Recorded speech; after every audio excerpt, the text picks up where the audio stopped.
السلام علیکم ویورز، کیسے ہیں آپ سب؟ امید کرتی ہوں آپ ٹھیک ہوں گے۔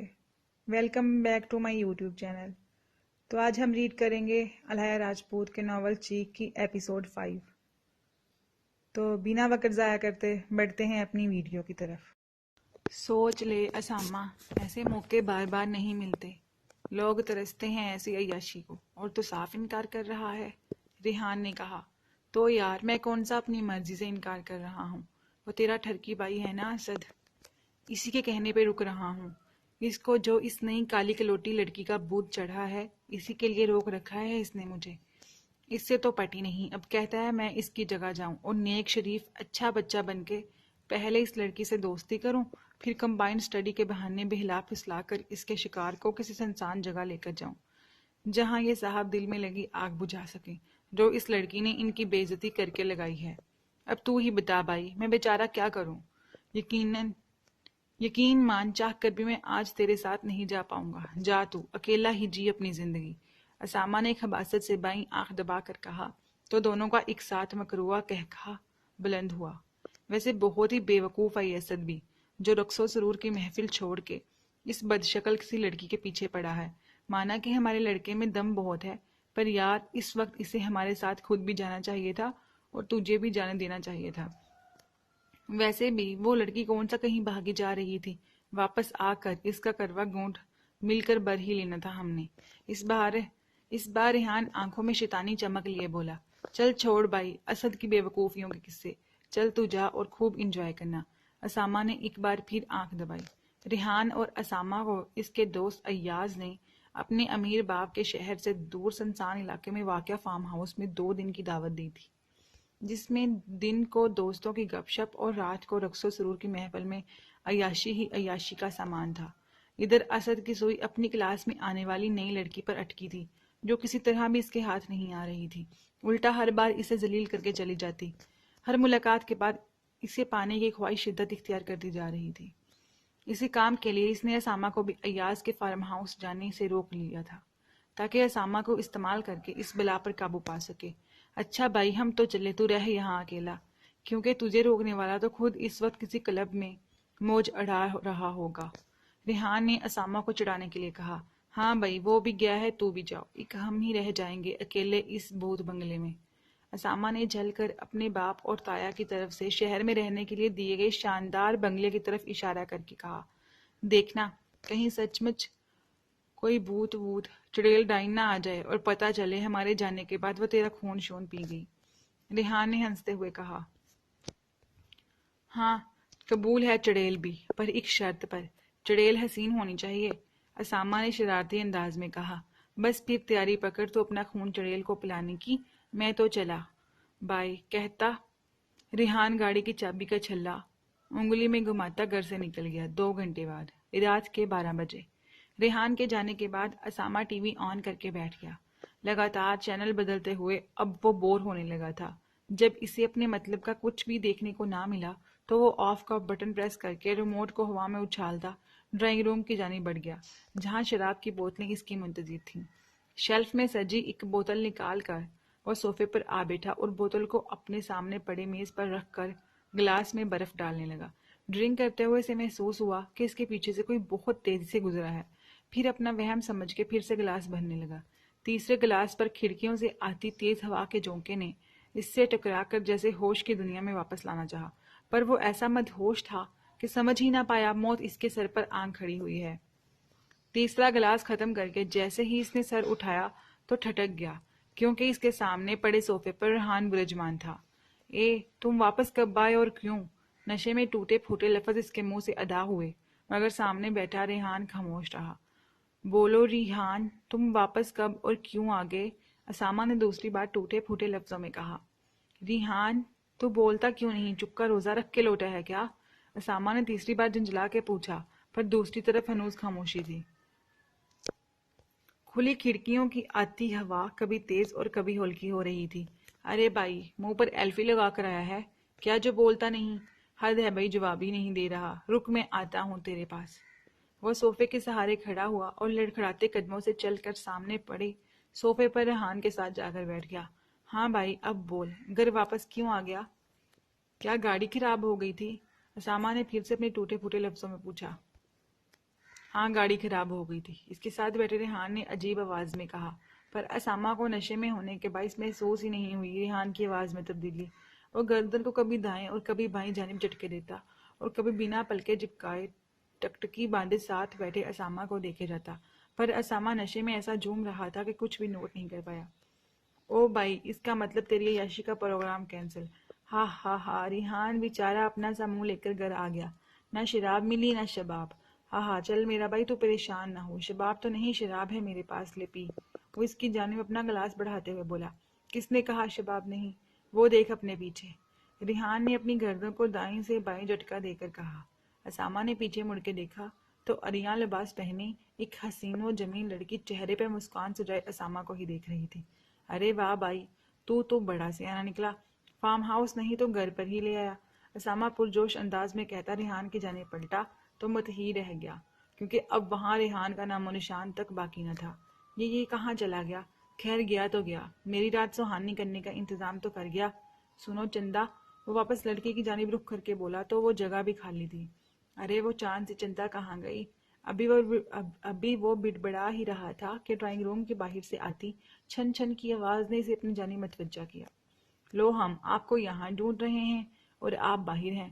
اسامہ بڑبڑاتا ہوا ڈگمگاتے قدموں سے اٹھا اور ڈرائنگ روم سے نکل کر متلاشی نگاہوں سے ادھر ادھر دیکھنے لگا، پر وہ کہیں نظر نہیں آئی۔ اس سے پہلے کہ وہ اسے اپنا وہم تصور کر کے واپس ڈرائنگ روم میں جاتا، سیڑھیوں سے آتی چھن چھن کی آواز نے ایک بار پھر اس کا دھیان اپنی جانب کھینچ لیا۔ ارے چندا جی، آپ یہاں ہیں، اور میں سمجھا مجھے وہم ہوا ہے کہ ریحان گھر پر کسی حسینہ کو لایا ہے۔ میں آیا چندا جی، ابھی آیا، کہتا وہ جھومتا لڑکھڑاتا سیڑھیاں چڑھنے لگا۔ ارے بھئی، ہم نے تمہارا کیا بگاڑا جو ہمیں گرانے پر تلی ہو؟ آخری سیڑھی پر قدم رکھتا اسامہ چلتی تیز ہوا سے چڑھ کر بولا، جس نے اسے ہلا کر رکھ دیا تھا۔ چھت پر پہنچ کر اس نے دیکھا کہ وہ لڑکی چھت کے بیچوں بیچ کھڑی سے دیکھ کر مسکرا رہی تھی۔ گوری رنگت، تیکھے نقوش پر لمبے گھنے سیاہ بال، اوپر سے اس کا دعوت دیتا عریاں لباس اسامہ کے ہوش اڑانے کے لیے کافی تھا۔ خالی گلاس ہوا میں اچھالتا وہ لڑکھڑاتے قدموں سے اس کے قریب پہنچا تو سامنے لڑکی کی جگہ ریحان کو کھڑا دیکھ کر گھبرا گیا۔ لڑکی کی جگہ ریحان کو دیکھ کر وہ منہ بناتا واپس مڑنے ہی والا تھا، لڑکی کی میٹھی آواز میں رکیے نا سن کر ایک بار پھر مڑا۔ ارے یہاں تو ریحان کھڑا تھا، چندا جی آپ کیسے آئیں؟ اسامہ کے چہرے پر آئی بیزاری خوشگوار حیرت میں بدلی۔ مجھے تو آنا ہی تھا، تمہارا خون پی کر تمہیں کتے کی موت جو مارنا تھا۔ پل بھر وہ میٹھی آواز خوفناک بہاری آواز میں بدلی اور اس حسینہ کی گردن گھوم کر پیچھے کی جانب آ گئی۔ کون ہو تم؟ اس حسینہ کا بدلتا ہوا خوفناک روپ دیکھ کر اسامہ کا سارا نشہ پل بھر میں کافور ہو گیا۔ تمہاری موت، وہ موت جو تم نے مجھ سمیت جانے کتنی معصوم لڑکیوں کے دی، وہ موت جو تم جیسے جانور کسی کو دیکھتے وقت ایک بار بھی خدا کا خوف نہیں کرتے، وہ موت جو تم سے تمہاری ساری عیاشیاں چھین کر تمہیں جہنم کی بھڑکتی آگ میں ہمیشہ ہمیشہ کے لیے جھونک دے گی۔ وہ لڑکی اپنی کان کے پردوں کو چیرتی ہوئی خوفناک بھاری آواز میں بولتے ہوئے شاید رو رہی تھی۔ اس کی آنکھوں سے خون کے آنسو بہہ رہے تھے۔ اسامہ کا مالک خوف کے برا حال تھا۔ نشہ تو کب کا اڑ چکا تھا، اب تو جان بچانے کے لالے پڑے تھے۔ وہ لگاتار بھاگ رہا تھا، کبھی چھت کے ایک کونے سے دوسرے کونے میں تو کبھی واپس چھت کے دروازے کی جانب، جہاں سے سیڑھیاں چڑھ کے وہ خود اپنی موت کے منہ میں آیا تھا۔ چھت کے جس کونے میں وہ جاتا، ہر طرف وہ پہلے سے موجود ہوتی اور ہر بار اس کا روپ پہلے سے زیادہ ہیبتناک ہو جاتا۔ اس کی آنکھوں کے ساتھ ساتھ اب اس کے منہ سے بھی خون کی رال ٹپکنے لگی تھی۔ چہرہ بگڑ کر خوفناک حد تک بگڑتا جا رہا تھا۔ چہرے کے سارے نقوش مٹ چکے تھے سوائے ہونٹوں اور آنکھوں کے۔ چہرے پر ہر طرف آنکھیں ہی آنکھیں نظر آ رہی تھی، 2 پھر 4 پھر 6 پھر 8 آنکھیں ہی آنکھیں، جن سے ٹپکتا خون اب اس تیز سے بہہ رہا تھا کہ پوری چھت حتیٰ کہ اسامہ کا آدھا وجود اس خون میں ڈوبنے لگا تھا۔ نہیں نہیں نہیں، وہ ایک زوردار چیخ کے ساتھ بھاگتا ہوا چھت سے کود گیا۔ زخرف بیٹا، آپ میری بیٹھک کے بیرونی دروازے کے باہر نکلیں گی تو بائیں جانب گلی کے کونے میں کالا سوٹ پہنے ایک لڑکا کھڑا ہے، بس اسی کے ساتھ چلی جائیں، جہاں وہ لے جائے۔ اور ایک بات یاد رکھنا بیٹا، جب تک وہ خود نہ بولے اس سے کوئی سوال مت کرنا، بس چپ چاپ اس کے ساتھ سفر کرتی رہنا۔ اور ایک بات، یہ تعویذ پہن لو، اس کے پہننے کا فائدہ یہ ہوگا کہ کوہ کاف میں موجود کوئی بھی غیر انسانی مخلوق آپ کو نقصان نہیں پہنچا سکے گی، اور اس خبیث جن سے لڑنے میں بھی آسانی ہوگی، کیونکہ اس تویز کے ہوتے ہوئے وہ آپ کو کبھی نقصان نہیں پہنچا پائے گا۔ باقی سب باتیں آپ کو وہ لڑکا بتائے گا۔ اب ایک لمحے کی تاخیر مت کرو اور جاؤ یہاں سے، کیونکہ وقت بہت کم ہے ہمارے پاس لائبہ کو بچانے کے لیے۔ رحمان بابا کے کہنے پر زخرف دادی کے گلے لگ کر اسلم سے سر پر پیار لیتی ڈھیروں دعاؤں کے سائے تلے روانہ ہو گئی۔ سنیے، مجھے رحمان بابا نے بھیجا ہے۔ زخرف گلی کے کونے میں پہنچی اور دیکھنے میں ایک لمبا چوڑا لڑکا کالا لباس پہنے اس کی جانب پشت کیے کھڑا تھا، جسے 2 منٹ گوننے کے بعد اس نے مخاطب کیا، پر وہ عجیب انسان بنا مڑے اور کچھ کہے سیدھا چل پڑا، جس کے پیچھے زخرف کو تقریباً بھاگنا پڑ رہا تھا، پھر بھی اس کے برابر نہیں پہنچ پا رہی تھی۔ یوں محسوس ہو رہا تھا جیسے وہ شخص زمین سے تھوڑا اوپر ہوا میں اڑ رہا ہے، کیونکہ اتنی سپیڈ تو اڑنے والے کی ہی ہوتی ہے، پھر بھی بظاہر وہ چلتا ہی دکھائی دے رہا تھا۔ زخرف کو اگر رحمان بابا نے چپ چاپ چلتے رہنے کی تلقین نہ کی ہوتی تو شاید اب تک اتنے تیز چلنے پر اس لڑکے کی اچھی خاصی عزت افزائی کر چکی ہوتی، پر مرتی کیا نہ کرتی والی حالت میں وہ صرف بابا کی وجہ سے چپ چاپ اس کے پیچھے دوڑ لگا رہی تھی، ورنہ اب تک تو اس کی طبیعت صاف کر چکی ہوتی۔ وہ تیزی سے چلتا ہوا گلیوں سے نکل کر سڑک پر بس کے قریب پہنچا اور بس کے رکتے ہی بس میں سوار ہو گیا۔ زخرف بھی خاموشی سے اس کے پیچھے بس میں چڑھ گئی۔ حیرت انگیز طور پر پوری بس خالی تھی، بس میں کوئی سواری نہیں تھی سوائے اس لڑکے اور زخرف کے۔ بس ٹھیک 5 منٹ بعد کہیں رکی اور زخرف اس لڑکے کے پیچھے پیچھے بس سے نیچے اتر آئی، جو ابھی بھی زخرف سے رخ موڑے ہوئے تھا، اسی وجہ سے وہ ابھی تک اس کا چہرہ بھی دیکھ نہیں پائی تھی۔ زخرف بس سے نیچے اتری، تبھی لاشعوری طور پر ایک نگاہ پیچھے جاتی بس پر پڑی تو سانس لینا ہی بھول گئی، جو بنا ڈرائیور کے چلتی ہوئی اب اس کی نظروں سے اوجھل ہو رہی تھی۔ اکھڑی سانسوں کے ساتھ واپس مڑ کے اس لڑکے کو دیکھا تو وہ بھی غائب تھا، اور خود وہ ایک ویران صحرا میں اکیلی کھڑی تھی، جس کی مٹی بھی لال رنگ کی تھی اور اوپر آسمان بھی خون رنگ کا تھا۔ آپ کہاں گئے مجھے اکیلا چھوڑ کے؟ پلیز واپس آئے، مجھے ڈر لگ رہا ہے، پلیز۔ زخرف اور لائبہ میں یہ فرق تھا کہ لائبہ بچپن ہی سے نڈر تھی اور زخرف شروع ہی سے ڈرپوک دبو قسم کی لڑکی تھی، تبھی لائبہ ہمیشہ اسے ڈرپوک کہہ کر چڑھایا کرتی تھی۔ ایک انجان انسان کے ساتھ آنے کا فیصلہ بھی اس نے صرف اور صرف لائبہ کی زندگی کی خاطر ہی کیا تھا، ورنہ جتنی وہ ڈرپوک تھی کبھی اکیلی گھر سے باہر بھی نہیں نکلتی تھی۔ پر یہاں بات اس کی بہن کی زندگی کی تھی، تبھی اپنے سارے ڈر خوف کو پس پش ڈالتی وہ ایک انجان شخص کے ساتھ کسی اور ہی دنیا میں چلی گئی تھی، جہاں سے وہ بھی اب غائب تھا، اسے اکیلا چھوڑ کر۔ پلیز واپس آ جائیں، مجھے پیاس بھی لگ رہی ہے۔ زخرف کو محسوس ہوا جیسے پل بھر میں اس کے گلے میں کانٹے اگائے ہیں۔ گرم صحرا میں پیاس کی شدت نے اسے رونے پر مجبور کر دیا۔ ارے آپ رو کیوں رہی ہیں؟ کہیں پیاس کی وجہ سے تو نہیں؟ مجھے احساس تھا کہ یہاں آتے ہی آپ کو پیاس لگ جائے گی، تبھی آپ کے لیے پانی لینے چلا گیا تھا۔ یہ لیجئے، پیئے اور دعائیں لیجئے۔ اس سے پہلے کہ زخرف خوف اور پیاس کے باعث روتے روتے بے ہوش ہوتی، کسی نرم مگر روبدار آواز نے اس کی توجہ اپنی جانب مبذول کرائی۔ زخرف نے مڑ کے دیکھا تو ایک لمبا چوڑا لڑکا کالا کرتا شلوار پہنے ہاتھ میں پانی لیے کھڑا دھیمی مسکان کے ساتھ اس کو دیکھ رہا تھا۔ گہری سانولی رنگت پر تیکھے نقوش اور مسکراتا چہرہ اس کی شان میں اضافہ کر رہے تھے، اوپر سے گلے میں لٹکتی خوبصورت سنہری چین میں چمکتا چھوٹا سا باز نما پرندہ دل کو قابو کر لینے کی حد تک پرکشش تھا۔ لوگ کہتے ہیں گورے رنگ والے ہی حسین ہوتے ہیں، پر اس انسان کو دیکھ کر لگتا ہے وہ غلط کہتے ہیں، کیونکہ اس انسان کی گہری چائے رنگت مقابل کو گرویدہ کرنے کو کافی ہے۔ عفیف میں کیا سوچ رہی ہوں؟ سامنے کھڑے لڑکے کے دوبارہ مخاطب کرنے پر وہ شرمندہ ہوتی ہوش کی دنیا میں لوٹی۔ جی مجھے بہت پیاس لگی ہے، شاید پیاس کی شدت سے آنکھوں سے آنسو نکل آئے۔ اور تو کوئی بات نہیں، بھلا میں کیوں رونے لگی؟ زخرف اپنی خفت مٹاتے ڈر والی بات دبا کر مسکراتے ہوئے اس کے ہاتھ سے پانی کا کٹورا پکڑ کر ندیدوں کی طرح پینے لگی۔ لگتا ہے آپ کو کچھ زیادہ ہی پیاس لگی ہے۔ وہ ایک بار پھر اپنی جان لیوا مسکراہٹ اس کی جانب اچھالتا اس کے سامنے ریت پر ہی آلتی پالتی مار کے بیٹھ گیا۔ جی شاید یہاں گرمی بہت ہے اسی لیے۔ زخرف نے اپنے ندیدے پن پر مزید شرمندہ ہوتے ہوئے گرمی کا بہانہ بنا کر بات ادھوری چھوڑی۔ ارے آپ ابھی سے گرمی کی شکایت کر رہی ہیں، جبکہ آگے جا کر گرمی شدت اختیار کرنے والی ہے۔ بات کرتے ہوئے اس کے چہرے پر میٹھی سی مسکان ایسے قائم تھی جیسے وہ پیدا ہی اس مسکان کے ساتھ ہوا ہو۔ کیا مطلب آپ کا؟ نازک مزاج زخرف گھبرا گئی۔ ارے آپ اتنا گھبرا کیوں رہی ہیں؟ میں تو بس یوں ہی کہہ رہا تھا۔ چلیے اگر ہم یہیں بیٹھے رہے تو وقت ضائع ہوگا، ہمیں چلنا چاہیے۔ زخرف نے اس لڑکی کی پرکشش مسکان سے نظریں چراتے ہوئے کہا، جی جی چلیے، میں بھی یہی کہنے والا تھا۔ اس کے کہنے پر دونوں کپڑے جھاڑتے ہوئے کھڑے ہوئے اور اپنی منزل کی جانب رواں دواں ہو گئے۔ کس مصیبت میں پھنس گئی ہوں میں، یا اللہ میری مدد کریں، اس وقت سوائے آپ کے مجھے کوئی نہیں بچا سکتا، پلیز پیارے اللہ مجھے کوئی راستہ دکھائے، میں بہت بڑی مصیبت میں پھنس گئی ہوں، پلیز پیارے اللہ پلیز۔ لائبہ رو رو کر اللہ پاک سے دعائیں مانگ رہی تھی، آنسو تھے کہ تھمنے کا نام نہیں لے رہے تھے، یوں ہی روتے روتے کب اس کی آنکھ لگی اسے علم ہی نہ ہوا۔ لائبہ میری جان پریشان کیوں ہوتی ہو، میں نہیں ہوں تمہارے پاس تو کیا ہوا، اللہ پاک تو ہے نا تمہارے پاس، ہر پل ہر وقت۔ ایسے کیسے ہو سکتا ہے کہ بندہ اپنے رب کو پکارے اور وہ مدد نہ کرے، اللہ تو بڑا رحیم اور نہایت رحم والا ہے، وہ تمہیں ضرور راستہ دکھائے گا، پر اس سے پہلے مجھ سے ایک وعدہ کرو، آئندہ کبھی بھی دادی کی اجازت کے بغیر کوئی غلط قدم نہیں اٹھاؤ گی۔ روحین لائبہ کا سر اپنی گود میں لیے بیٹھی تھی اور بہت محبت سے اس کے سر میں انگلیاں پھیرتے ہوئے اسے سمجھا رہی تھی، میں وعدہ کرتی ہوں آئندہ کبھی بھی دادی کی اجازت کے بغیر کوئی کام نہیں کروں گی۔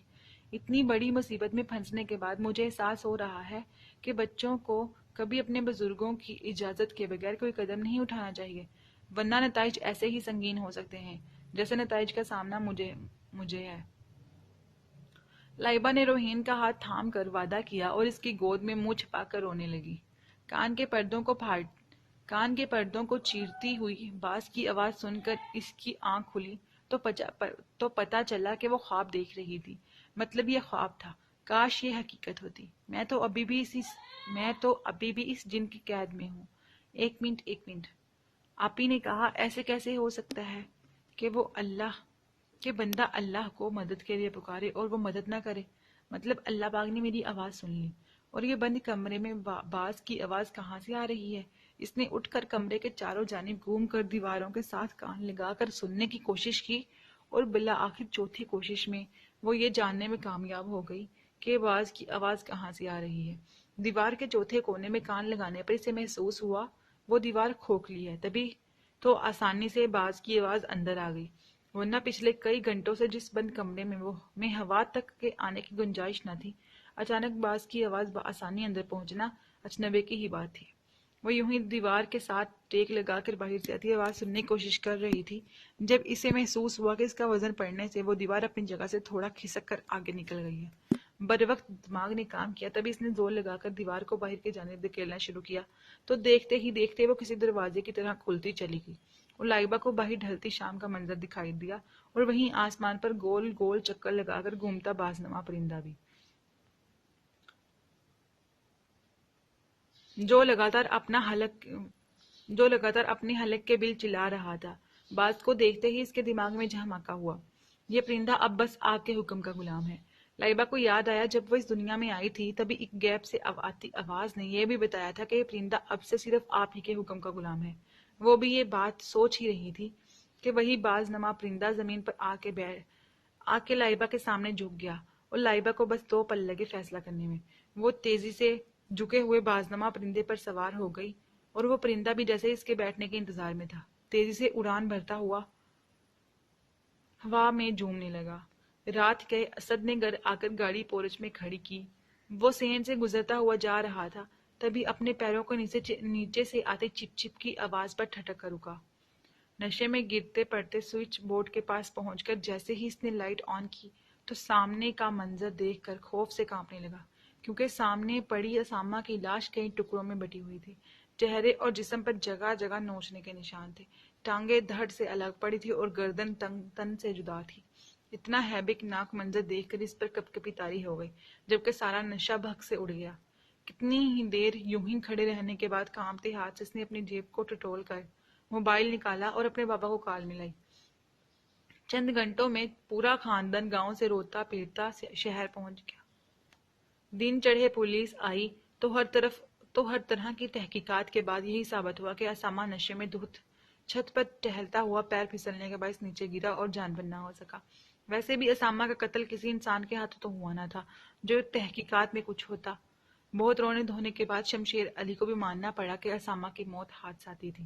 اس پورے معاملے میں اسد کو گہرا شوق لگا تھا، اسی لیے وہ ایک کونے میں بیٹھا ساری کارروائی دیکھتا رہا اور آنسو بہاتا رہا۔ اسامہ کی تدفین کے لیے جب اسد کو قبرستان میں جنازے کے ساتھ لے جایا گیا تو اسد کو سامنے پڑی اسامہ کے پوری لاش دیکھ کر ایک اور جھٹکا لگا، کیونکہ جب اس نے آخری بار اسامہ کو دیکھا تھا تب اسامہ کی لاش کئی ٹکڑوں میں تھی اور اب اس کا پورا جسم ٹھیک ٹھاک تھا۔ وہ پرندہ تیزی سے اڑتا ہوا ریتلے علاقے سے پہاڑی علاقے میں جا رہا تھا۔ لائبہ اس پر بیٹھی نیچے کا منظر بآسانی دیکھ سکتی تھی۔ جس رات لائبہ اس عجیب دنیا میں آئی تھی، اس وقت رات کی سیاہی کے باعث وہ اس جگہ کو غور سے دیکھ نہیں پائی تھی، پر آج دن کے اجالے میں اس جگہ کا عجیب منظر اسے حیران کیے دے رہا تھا۔ لال رنگ کی ریت اور لال ہی آسمان دکھنے میں عجیب منظر پیش کر رہے تھے۔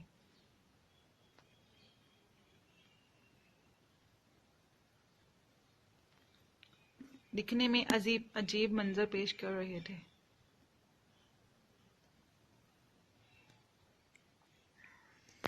وہ کبھی اوپر چہرہ اٹھا کے دیکھتی تو کبھی نیچے سر جھکا کر دیکھتی۔ ہر بار وہ پہلے سے زیادہ حیران اور بے چین ہو جاتی۔ کس دنیا میں آ گئی ہوں میں؟ کس سے پوچھوں؟ یہاں میرا ہے ہی کون جس سے سوال کروں، سوائے اس پرندے کے؟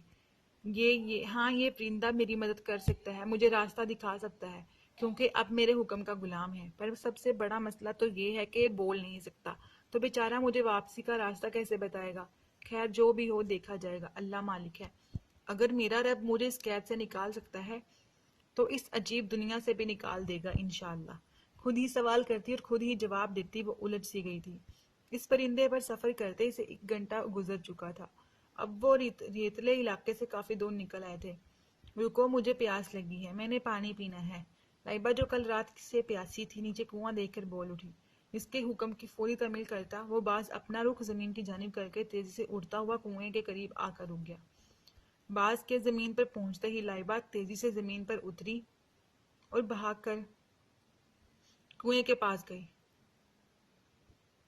کنویں میں لٹکتی رسی کو جان لگا کر اوپر کھینچا تو اس رسی کے ساتھ جڑی چمڑے کی بالٹی میں بھرا پانی دیکھ کر اس کی پیاس مزید چمک اٹھی۔ اس سے پہلے کہ وہ جھک کر پانی لبوں سے لگاتی، پیچھے سے باز کی چلانے کی آواز سن کر پیچھے مڑی تو پیچھے کا وحشت ناک منظر دیکھ کر اس کے ہاتھ پاؤں پھول گئے، کیونکہ پیچھے 3 بڑے سائز کے خوفناک کن کھجورے پہ در پہ وار کر کے باز کو زخمی کر رہے تھے۔ وہ باز لاکھ اڑنے کی کوشش کرتا، پر ہر بار وہ خوفناک کن کھجورے اس کی کوشش کو ناکام بنا دیتے۔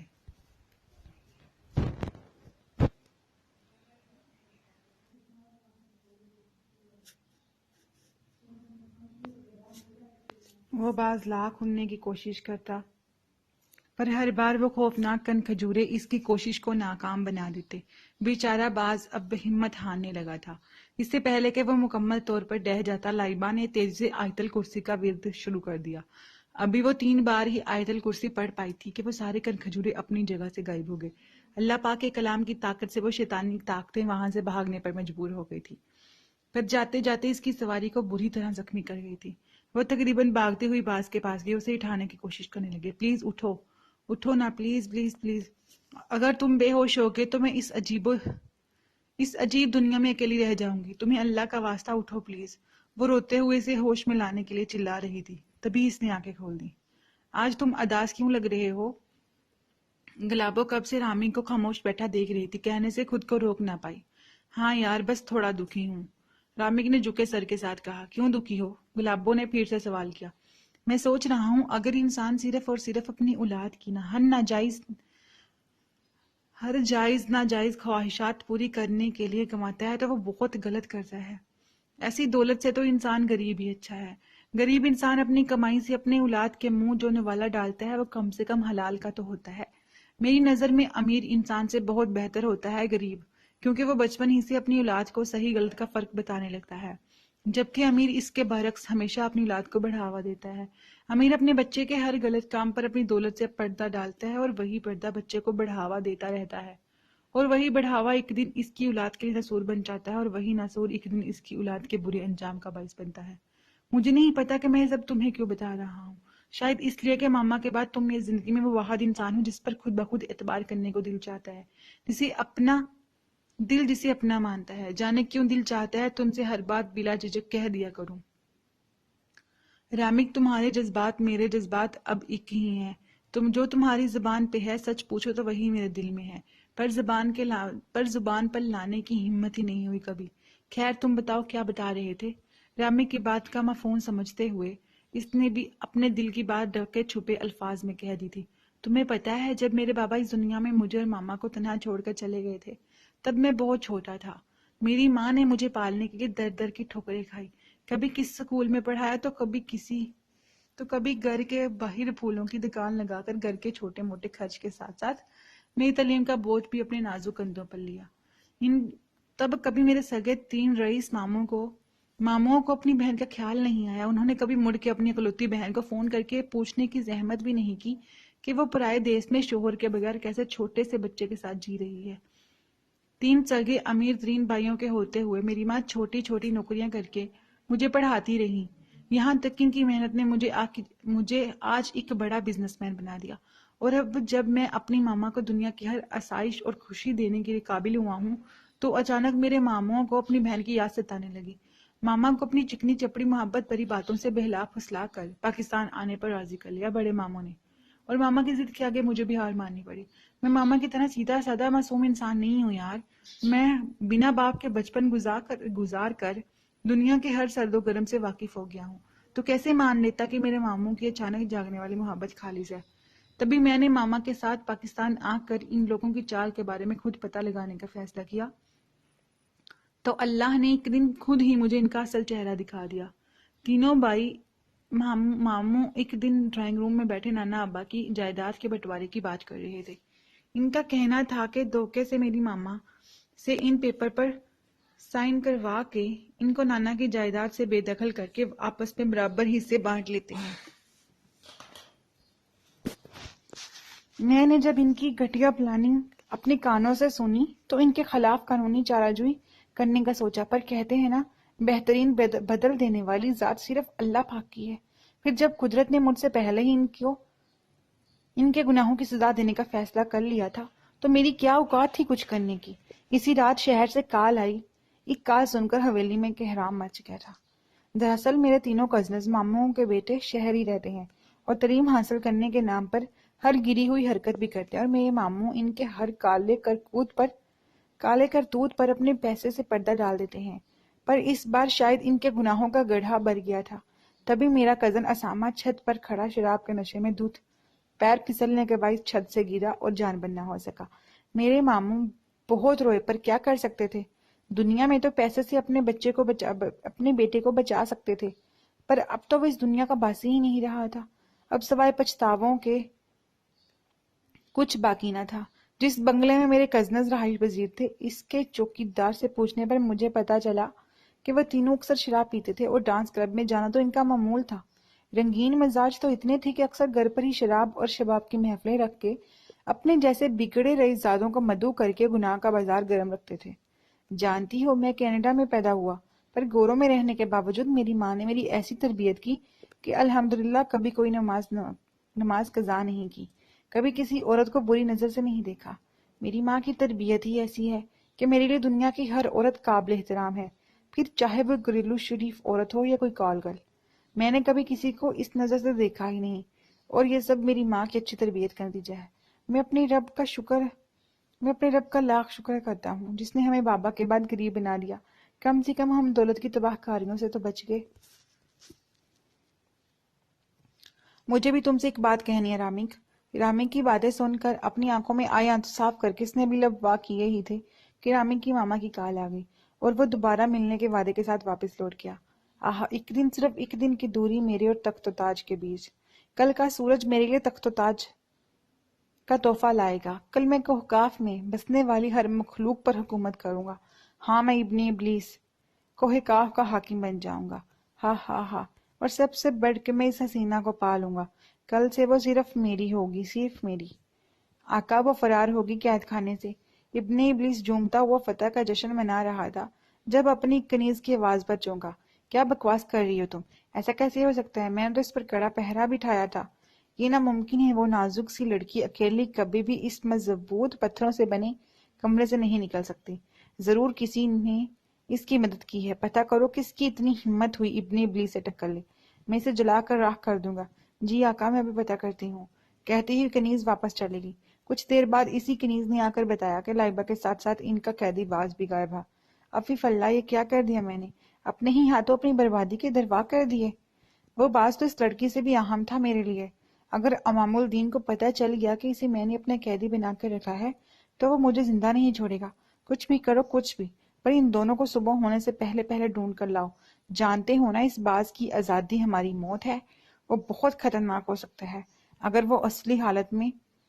وہ اپنی اصلی حالت میں لوٹ آیا تو ہم سب کو زندہ درگور کر دے گا۔ عفیف، مجھ سے کتنی بڑی غلطی ہو گئی، میں نے اسے اس لڑکی کا غلام بنا کر اپنے ہاتھ خود کاٹ ڈالے۔ اگر ان دونوں میں سے کسی ایک کو بھی پتہ چل گیا کہ وہ دونوں ایک ساتھ کیا کر سکتے ہیں تو میں برباد ہو جاؤں گا۔ کیا کروں؟ ہر طرف خطرہ ہی خطرہ ہے۔ تم سب ایک کام کرو، فوراً ان کی تلاش میں نکلو اور جہاں وہ دونوں نظر آئیں وہیں انہیں مار ڈالو، کیونکہ ان دونوں کا زندہ رہنا اب میرے لیے موت کے مترادف ہے۔ جاؤ، میرا حکم ہے، ساری فوج کو ان کی تلاش میں لگا دو۔ جاؤ جاؤ جاؤ، سب جاؤ۔ اور غم غصے میں چلاتا تو اس کی ساری کن کھجور فوج لائبہ اور اس باز نما پرندے کی تلاش میں نکل گئی۔ لائبہ لگاتار چلا چلا کر اسے جگا رہی تھی۔ جب اس نے دھیرے دھیرے آنکھیں کھولی، اس کی آنکھوں میں دیکھ کر جانے کیوں لائبہ کو لگا اس کی آنکھوں میں کوئی راز پوشیدہ ہے جسے وہ چاہ کر لائبہ کو بتا نہیں پا رہا۔ میں بھی پاگل ہوں، کچھ بھی سوچ لیتی ہوں۔ اپنی بے وقوفی پر خود کو ملامت کرتی وہ کنویں کے پاس آئی اور اس چمڑے کی بالٹی سے ہاتھوں میں پانی بھر کے باز کے قریب لائی اور اس کے منہ کے آگے اپنی پانی سے بری ہتھیلی کی۔ باز نے 2 گھونٹ پانی پیا، باقی کا پانی اس کی ہتھیلی سے نکل کر ریت میں جذب ہو گیا۔ لائبہ کو اندازہ تھا کہ اتنے بڑے پرندے کی 2 گھونٹ پانی سے پیاس بجھنا ممکن نہیں، اس لیے اس نے 3 سے 4 مرتبہ وہی عمل دہرایا۔ تب جا کر اسے لگا کہ اس باز کی پیاس کچھ حد تک بجھ گئی ہے۔ میں جانتی ہوں تمہیں بہت زور سے لگی ہے، ان کھجوروں نے تمہیں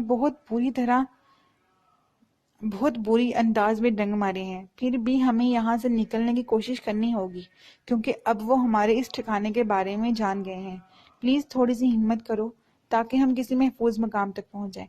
جانے کو تو میں اکیلی بھی جا سکتی ہوں، پر تم نے مجھے اس ظالم جن کی قید سے آزاد کروایا ہے، اس لیے میرا دل تمہیں اس حالت میں اکیلا چھوڑ کر جانے کو بھی نہیں کر رہا۔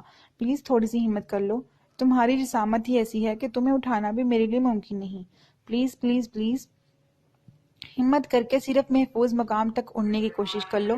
لائبہ اپنی دھن میں بولے جا رہی تھی جبکہ وہ باز اسے اپنی بند ہوتی آنکھوں سے بڑی حسرت سے یوں دیکھ رہا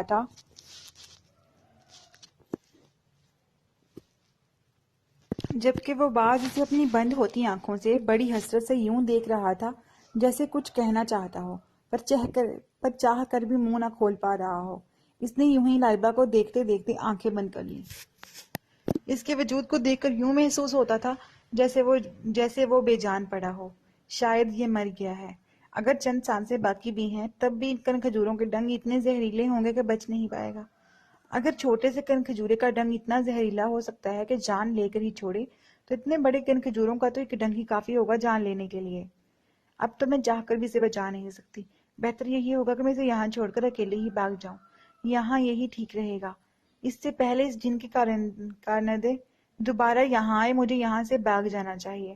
یہی سوچ کر اس نے اس باز کو وہیں چھوڑا اور تیزی سے دائیں طرف ڈول لگا دی۔ لائبہ، خود غرض انسان کبھی کامیاب نہیں ہو سکتا، ہمیشہ دوسروں کی فکر اور مدد کرنے والے ہی سیدھا راستہ تلاش کر پاتے ہیں۔ ابھی وہ چند قدم بھی نہ بھاگ پائی تھی کہ اسے اپنے بچپن کی بات یاد آئی جب زخرف کے پیر پر لگی چوٹ کی وجہ سے وہ آہستہ آہستہ چل رہی تھی، جبکہ گھر جلدی پہنچنے کے چکر میں لائبہ تیزی سے بھاگ کر گھر آ گئی تھی۔ تب روحی نے اسے بہت محبت اور نرمی سے سمجھایا تھا۔ تب اپنی غلطی پر شرمندہ ہو کر لائبہ واپس گئی تھی اور زخرف کا بیگ پکڑ کر اسے سہارا دے کر گھر لائی تھی۔ آج بھی وہ ایک خود غرضی کرنے جا رہی تھی۔ جب اسے روحین کی بچپن میں سمجھائی بات یاد آئی تو شرمندہ ہوتی واپس موڑی اور اسی رفتار سے بھاگتی ہوئی باز کے قریب آئی اور اسے ہوش میں لانے کی کوشش کرنے لگی۔ کچھ بھی تھا، آخر اس باز نے اسے اس ظالم جن کی قید سے آزاد کروا کے اس پر احسان کیا تھا۔ اگر وہ اسے بروقت وہاں سے نہ نکالتا تو وہ جن اسے اپنی پابند کر کے ساری عمر کے لیے اپنی غلام بنا لیتا اور وہ کبھی اپنی دادی اور اپنی بہن کے پاس واپس نہ جا پاتی۔ مجھے معاف کرنا، میں اپنی جان بچانے کے چکر میں خود غرض ہو گئی تھی، پر میں بھی کیا کروں، لڑکی ہوں نا، شاید جان سے بھی بڑھ کر عزت بچانے کی فکر ہے۔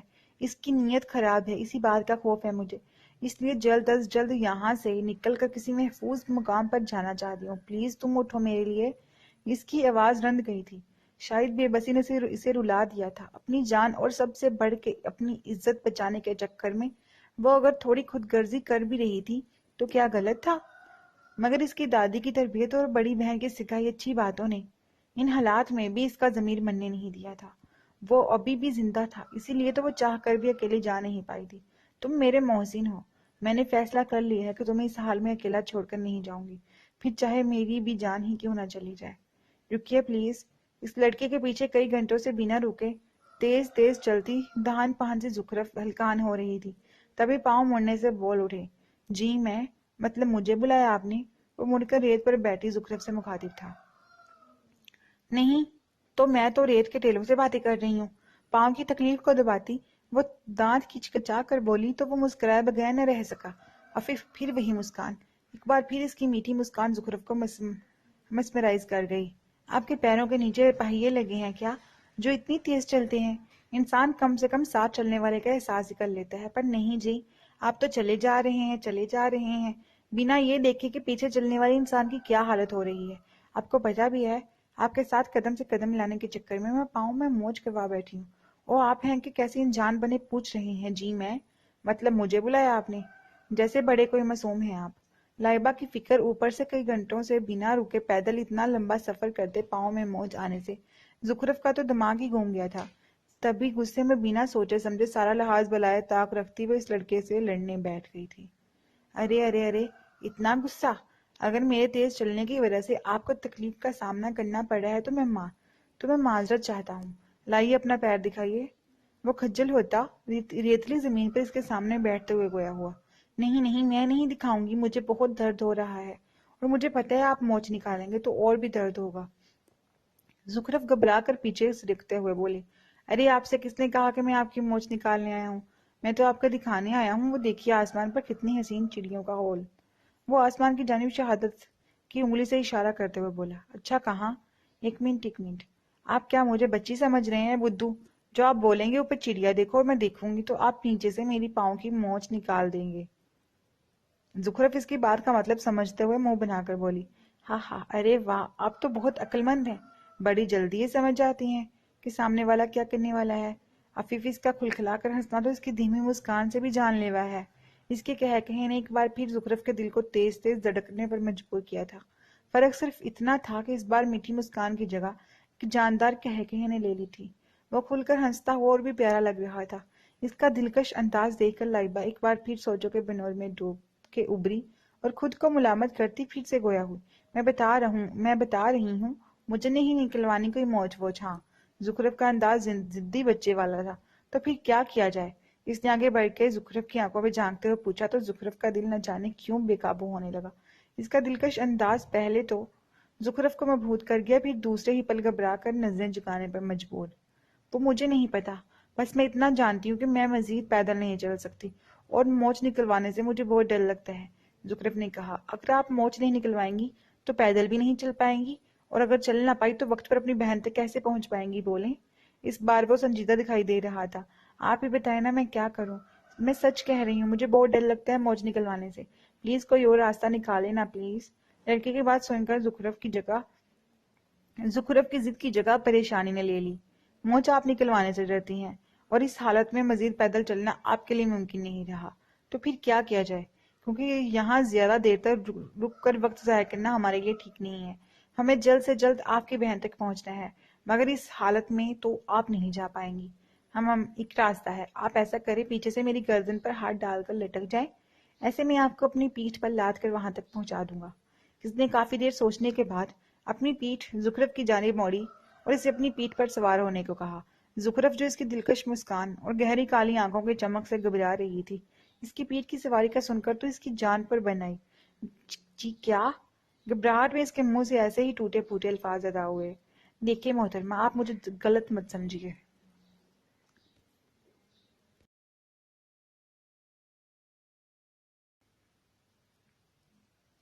دیکھیے محترمہ، آپ مجھے غلط مت سمجھیے. حقیقت یہ ہے کہ اس وقت ہمارا یہاں رکنا آپ کی بہن کے لیے ٹھیک نہیں، کیونکہ ہمارا مقصد جلد از جلد اس جن تک پہنچ کر اسے ختم کر کے آپ کی بہن کو اس کی قید سے آزاد کروانا ہے، لیکن اگر آپ چل نہیں پائیں گی تو کل صبح تک ہم کبھی وہاں نہیں پہنچ پائیں گے۔ ویسے بھی ایک جوان لڑکی کو میں گود میں اٹھا کر لے جانے سے تو رہا، اور ویسے بھی یہ سب مناسب نہیں، اس لیے وقت کی نزاکت کو سمجھتے ہوئے آپ مجبوری میں ہی صحیح پر میری پیٹھ پر سوار ہو جائیں تاکہ ہم جلد از جلد آپ کی بہن تک پہنچ کر اس کی جان بچا سکیں۔ کہیے اب آپ کیا کہتی ہیں؟ اس کے سوال کے جواب میں زخرف نے چپ چاپ پیچھے سے اس کی گردن میں بازو ڈال دیے، اور وہ بھی مزید کچھ کہے بغیر زخرف کو بوری کی طرح اپنی پیٹھ پر لاتے تیزی سے آگے بڑھ گیا۔ لائبہ کو انجان دنیا میں اکیلا رہ جانے کا خوف کھائے جا رہا تھا۔ پریشانی اس قدر بڑھی کہ آنکھوں سے آنسو رواں ہو گئے۔ روتے ہوئے وہ اس مہربان پرندے کے زخموں پر ہاتھ پھیرنے لگی۔ لائبہ نے اس بات کو نوٹ ہی نہیں کیا کہ وہ اس پرندے کے زخموں پر جیسے جیسے ہاتھ پھیرتی جا رہی تھی وہ مندمل ہوتے جا رہے تھے۔ اس کے آخری زخم چھوتے ہی اس نے پٹ سے آنکھیں کھول دیں اور تیزی سے اٹھ بیٹھا۔ اس کو دیکھ کر کہیں سے بھی ایسا نہیں لگ رہا تھا کہ کچھ دیر پہلے اس پر زہریلے کن کھجوروں نے حملہ کیا تھا۔ اس وقت دکھنے میں وہ کہیں سے بھی بیمار نہیں لگ رہا تھا۔ وہ اٹھا اور جوم کر اپنے پر پھڑپھڑائے گویا لائبہ کو بیٹھنے کی دعوت دے رہا ہو۔ لائبہ پہلے تو اسے حیران ہو کر دیکھتی رہی، پھر تیزی سے اٹھ کر خوشی اور حیرانگی کے ملے جلے تاثرات لیے اس پر سوار ہو گئی اور اس کے بیٹھتے ہی وہ باز ہواؤں میں جھومنے لگا۔ ویسے محترمہ آپ کا نام کیا ہے؟ اس لڑکے نے پوچھا۔ زخرف، اور آپ کا؟ اس بار زخرف نے سوال کیا۔ میرے تو بہت سے نام ہیں، پر فی الحال جو نام ہے وہ بتا دیتا ہوں۔ بندے کو کالا ہیرا کہتے ہیں۔ اس بار اس نے مڑ کے زخرف کو دیکھتے ہوئے مسکرا کر کہا تو وہ جھیم سی گئی۔ ایک تو وہ اس لڑکے کی پیٹھ پر سوار ہونے کے باعث اس کی قربت، دوسرا وہی اس کی جان لیوا مسکان جس نے زخرف کے دل کی دھڑکنوں میں اتل پتل مچا رکھی تھی۔ عفیف، یہ بندہ آخر چاہتا کیا ہے؟ سیدھے طریقے سے بات نہیں کر سکتا کیا؟ ہر بار مسکرا کر میری جان مصیبت میں ڈالنا ضروری ہوتا ہے کیا؟ جب سے ملا ہے میرے صبر کا امتحان لے رہا ہے، مجال ہے جو مجھے ایک پل بھی سکون کی سانس لینے دی ہو۔ مسکرا کر جان لینے پر تلا ہے بدتمیز۔ ایک بات بتائیں، یہ منہ بنا بنا کر کیا سوچتی رہتی ہیں آپ؟ اوپر سے اتنا وزن ہے آپ کا کہ مجھ بچارے کی تو بس ہی ہو گئی ہے۔ زخرف اس بات سے مکمل طور پر انجان تھی کہ جس شخص کے ساتھ وہ سفر کر رہی ہے وہ سوچے بھی پڑھ لیتا ہے، تبھی تو شرارتی انداز میں سے طنز کر رہا تھا۔ میں نے کبھی منہ نہیں بنایا۔ اور کیا کہا آپ نے کہ میں موٹی ہوں؟ دراصل آپ خود ماچس کی تیلی جیسے ہیں نا، اس لیے آپ کو میں موٹی لگ رہی ہوں۔ دودھ شودھ مکھن کھا کر جان بنائے، جیسی آپ کی صحت ہے ایسے تو عنقریب آپ سے اپنا وزن بھی برداشت نہیں ہوگا، اس لیے بہتر ہے آپ ذرا اپنے کھانے پینے پر دھیان دیں۔ زخرف کو اس کا مذاق ہضم نہیں ہوا تھا، تبھی تو اتنے لمبے چوڑے جاندار بندے کو ماچس کی تیلی بول کر اپنا حساب بے باک کر رہی تھی۔ ارے میں نے موٹی تو نہیں کہا، میں تو بس یہ کہہ رہا تھا کہ وزن تھوڑا زیادہ ہے۔ آپ تو سیدھی ہی ہو گئی مجھ معصوم کے ساتھ۔ وہ چہرے پر اس معصومیت سجا کر بولا۔ آپ زیادہ بنے مت، زیادہ وزن کا مطلب موٹی ہی ہوتا ہے، پاگل نہیں ہوں میں جو آپ یوں بدھو بنا رہے ہیں مجھے۔ اچھا محترمہ، غلطی ہو گئی آپ سے۔ اب سے جو بھی بولوں گا سوچ سمجھ کر بولوں گا، مبادا آپ ناراض ہی نہ ہو جائیں۔ زخرف کے تیور دیکھ کر اس نے بات ختم کرنے میں ہی عافیت جانی۔ ہم ابن ابلیس کے ٹھکانے پر پہنچ گئے ہیں، آپ یہاں ریت کے ٹیلے کی آڑ میں چھپ کر بیٹھی رہیے جب تک میں پتہ لگاتا ہوں کہ اس نے آپ کی بہن کو کہاں قید کر رکھا ہے۔ ایک منٹ، یہ ابن ابلیس کون ہے؟ اس کی آدھی بات سن کر ہی زخرف نے سوال کر ڈالا۔ ابن ابلیس وہ خبیث جن ہے جس نے آپ کی بہن کو ورگلا کر یہاں بلایا اور قید کر لیا۔ اگر آپ کو یاد ہو تو رحمان بابا نے ہمیں یہاں اسی زمن میں بھیجا ہے۔ اب کچھ سمجھ آئیے، مزید تفصیل سے سمجھاؤں؟ جی آ گئی سمجھ۔ اس کے انداز پر شرمندہ ہوتی وہ رخ موڑ گئی۔ اچھا میں چلتا ہوں، دھیان رہے آپ اس ٹیلے سے باہر نہ نکلیں ورنہ کسی مصیبت میں پھنس سکتی ہیں۔ وہ انگلی سے اس کے ارد گرد دائرہ کھینچتا ہوا بولا۔ اچھا سنیے، آپ کی واپسی کب تک ہوگی؟ مجھے یہاں اکیلے ڈر لگے گا۔ فکر مت کیجیے، میں نے آپ کے ارد گرد طلسماتی دائرہ کھینچ دیا ہے، اب آپ کو یہاں میرے علاوہ کوئی نہیں دیکھ سکتا۔ پر دھیان رہے کسی بھی حالت میں آپ نے اس دائرے سے باہر نہیں نکلنا، کیونکہ اگر آپ اس دائرے سے باہر نکلی تو آپ کو ابن ابلیس کے سپاہی فوراً ہی گرفتار کر لیں گے اور ایسے آپ کسی بڑی مصیبت میں پھنس سکتی ہیں، اور ڈرنے کی بھی کوئی ضرورت نہیں، میں آپ کے پاس ہی ہوں ہر پل ہر لمحہ۔ وہ زخرف کی معصومیت کو نظروں کے راستے دل میں اتارتا ہوا پیار سے سمجھا کر ایک بار پھر اسے اپنی جان لیوا مسکان تحفے میں دے کر اس پتھروں کے بنے قلعے میں داخل ہو گیا۔ عفیف، تسلی تک ٹھیک تھا، ابھی اس کا ہر بات پر مسکرانا ضروری ہوتا ہے کیا؟ زخرف ایک بار پھر اپنا ڈر بھول کر اس کی دلکش مسکان دیکھ کر جھیم گئی۔ کتنی عجیب بات ہے، اس ریتلے علاقے میں اتنا بڑا قلعہ، وہ بھی پتھروں سے بنا ہوا۔ ویسے کچھ بھی ہو، پرسنالٹی خوب ہے اس بدتمیز لڑکے کی۔ وہ ایک بار پھر اس کی زیادہ وزن والی شرارت سوچ کر مسکرا دی۔ کچھ دیر بعد اسے سامنے سے آتے بہت بڑے سائز کے کھجورے دکھائی دیے، جو قطار بنائے قلعے میں داخل ہو رہے تھے۔ انہیں دیکھ کر زخرف گھبرا گئی اور لاشعوری طور پر خود کو ریت میں چھپانے لگی۔